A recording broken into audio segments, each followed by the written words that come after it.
You're listening to Inspire Change, a broadcast that strives to educate, motivate, and empower men to challenge traditions of masculinity. To guide us through the intricacies and intersections of emotions, relationships, and male identity is renowned psychologist, author, and speaker Gunter Swoboda. This is Inspire Change. Before I begin the actual podcast, I would like to respectfully acknowledge the Gadigal people of the Eora Nation, who are the traditional custodians of the land on which I work. I would also like to pay my respects to their elders past and present. Welcome to Inspire Change with Gunter, the podcast that's going to help you to navigate the winding pathways of the mind to a better you. Nice intro, eh?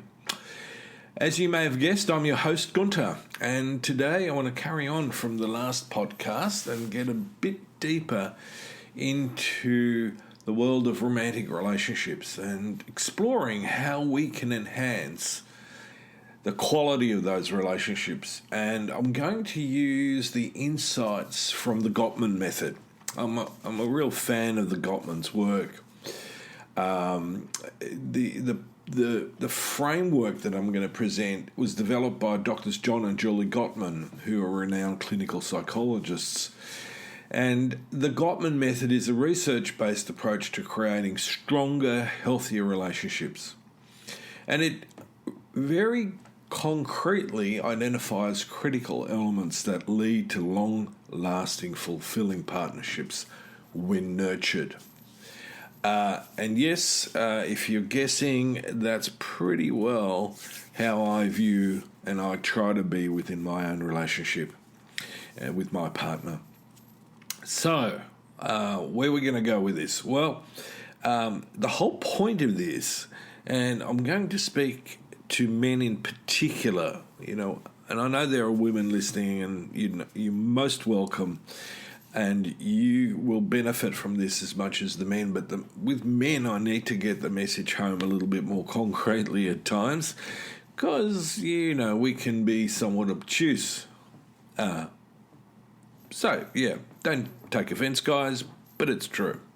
40 years of working in counselling, therapy and coaching men, sometimes we do have some real blind spots that come about from how we're socialised and raised. So this is all about how we as men can stop feeling lonely and alienated in our romantic relationship. Okay? So first things first. The Gottmans have come up with a method, and I've spoken about this before, but I'm just going to give you a quick refresher because I think it's really important. And that is a little program that if you spend the time, and it's 6 hours a week, you will have, by definition, a better relationship. And so what are the elements in that? Well, there are 6 elements. They talk about partings, reunions, appreciation and admiration, affection, date night, and the weekly check-in. Okay, so essentially, partings when you're going out. So you make an effort to learn one thing that's happening in your partner's life before saying goodbye in the morning. So one of the things that I quite often do is, so what's your day going to look like? I'll see you at midday and I hope you have a good morning with whatever you're doing. And usually I know what my partner's doing. So if you allocate 2 minutes a day, 5 times a week, that's going to already start to make a difference. The next bit's reunions, which is 20 minutes a day. And so what the Gottmans talk about is that you come home and when you see your partner again at the end of the day, share a hug and kiss. And they're quite specific. They talk about kissing, that a kiss that lasts at least 6 seconds. And John Gottman calls this a kiss with potential. Okay, and then you have a bit of a stress-reducing conversation for about 20 minutes. Now, I know that there's a whole host of you are going to be doing oh, no, we don't have time. I come home at a time where, the house is chaos, the kids are going ballistic, my wife is stressed to the max. Okay, I get it. Been there, done that. But we can still do it. It takes discipline. Get the kids preoccupied with something for 20 minutes, get them out of your hair, and then get into it. And if you're part of that day is not working like that, you need to think about giving some space to you and your wife when you reunite. Okay, it's really, really important. One of the things that we found in the 80s when we did a bit of a look at conflict in relationships, some of the most frequent times for fights were around between 6 and 7:30. Now guess what's happening there? It's dinner, bath time, someone's trying to watch the news, the kids are running amok, all sorts of stuff. Some kids are supposed to be going to sleep and they're not going to sleep. Okay, I won't stress that any further. If you're interested, please get in touch and we can expand on this. The third element is appreciation and admiration. 5 minutes a day, 7 days a week. Okay? So this is particularly important. It's about, expressing gratitude for what your partner is and is doing in your relationship. Okay? So really quite simple. The other part, number 4, is about affection. And this is a particular challenge, one in long-term relationships where we sort of get comfortable. It's like a pair of old slippers. We only miss them when they're gone. But, and perhaps appreciate them until they're gone. So anyway, the whole point is to be concrete and explicit in your expression of affection. Give each other a hug, kiss, hold hands, cuddle up on the couch, all sorts of stuff. And then there's date night, okay? They allocate 2 hours once a week for that. And I'm going to leave it to you to decide what a date night looks like. Use your imagination. It's not just about sex. Preferably it's about, emotional and physical and some social connection. And lastly, it's about a weekly check-in, which is about an hour a week. For some couples, that might be a bit of a push. If that's a push, make it half an hour. But cover the topic of, any concerns within the relationship, what we can do about it, each person taking ownership for their partner problem and taking ownership for the solution. Okay, first things first. Now, what's the next bit? Well, fundamentally, let's talk a little bit about the Gottman's framework, which is the Sound Relationship House. Now, this is a model that illustrates the components of a strong relationship. And the house has essentially 7 levels, each representing a critical aspect of your relationship.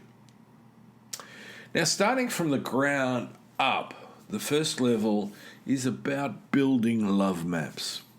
And this is about understanding your partner's world, their hopes, their dreams, their fears and experiences. And what that's going to require is a heightened sense of empathy, the capacity to mindfully listen. Remember, don't just talk. You need to listen first, then talk, and use open-ended questions in that process. And so, really, really important. The second level is about sharing fondness and admiration. Okay, let's come back to the first principles of the exercises for the week. This is where it goes. The focus is on the amount of affection and respect you express within a relationship. Most of us, no, perhaps I'm being unkind, some of us are a bit like Scrooge McDuck. We have a huge base of assets, but we are very frugal in expressing them. So let's talk about the third level, which is turning towards instead of turning away. Now, I talk and I teach men to lean into the relationship, whether it's going well or when it's, a shitstorm, okay? Don't back off. Most of our partners will take the leaning out, right, the turning away as a rejection. Okay, now it's also going to require some base rules about fighting fair, but that's really, really important. I'll talk about that later. Okay, so this level is about the importance of acknowledging and responding to your partner's needs. Now, you're not necessarily going to always be able to meet all your partner's needs, but the communication around it and the expression of it is important. What do we find on the fourth level? Well, this is where we find the positive perspective, which is about seeing the good in your partner, even during conflicts. Now, there are some very important skills around that, because if you're in a relationship where your partner is essentially highly critical, disrespectful, contemptuous, defensive, and who stonewalls you, you need to seek a way in which you can explore that. Now, that's going to be difficult because more often than not, your partner's going to be defensive, but you need to call them on it.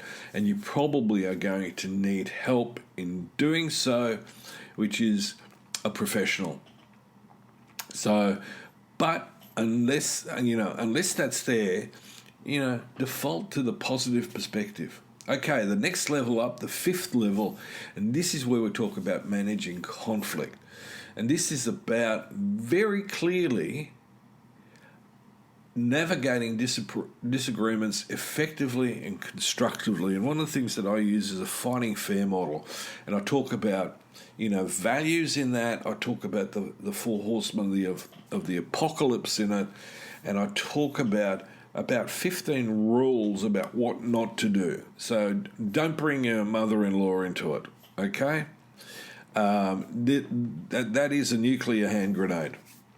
There could be others as well, but let's stick with that one. So at the sixth level of the house, this is where we are looking at making life dreams come true. And it's about supporting your partner's hopes and aspirations.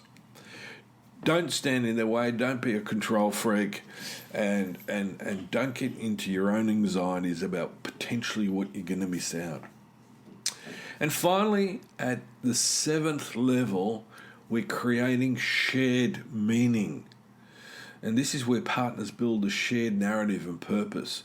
And this is where I often talk about being attuned. Now, there's also an element where we attune with children and adolescents, but this is where I'm attuned to my partner. And we weave and bring our dreams and stories together. Okay? Now, each level is crucial in its own way, but they're interconnected. They build upon one another, creating a strong and resilient relationship house. The house that love builds. Okay? So even in conflict, if I can maintain my commitment to my own values, which is to be a loving, respectful, and cooperative partner, husband, whatever you want to call yourself in that relationship, that's the place to come from. Having a relationship that works in not eliminating disagreements, but making them fruitful. That is fundamentally, just so critical. So, in amongst it all, the practical stuff is explore your values, your goals, the narratives that you both connect with. It could be anything from sort of hobbies, mutual goals, common purposes. The family that hangs on the beach together stays together in my book. So, it's just all that stuff we care about and we share with one another. Now, this is going to take time, so I kid you not. So if you think you can do little drip feeds and it'll, work magic and it's all going to be hunky-dory, forget it. By investing time and effort into each level of the sound relationship house, you will build a resilient relationship that's fulfilling and deeply connected and will last a lifetime. Too many of us get into a relationship with one foot out the door already. And that's sad. And it's sad for the kids. It's sad for the extended family. So, you need to think about that. This is just, don't go into a relationship frivolously. You will experience a lot of pain if you do. And you will inflict a lot of pain if you do. All right, so let me give you a quick reminder. Episode 200 is coming up rapidly. I'll be joined by my dear friend Dr. Mark Williams, and we're going to be talking about all things connected, in line with the release of his new book, The Connected Species. If you have any questions, by all means, throw them our way. It'll be coming from the perspective of science, neuroscience, and psychology, and it's evidence-based. It's not just fluffy stuff, right? We're not going into the woo-woo. We are going to go into the hard nuts and bolts of what it means about being connected and unconnected. Okay? So that's all for today. This episode hopefully will inspire you deeply to work on your relationships, and therefore maybe you've gotten some insights into the Gottman method and how it can enhance your relationship. Now, always remember that every relationship is not perfect, it's a work in progress, and every step you take towards improvement is a step towards a more fulfilling, satisfying, and loving partnership. So let me sign off. You've been listening to Inspire Change with Gunter, and join me next time for more insights into personal growth and transformation. I'll keep the next topic up my sleeve. Let's see what comes around. Until next time, this is me signing off.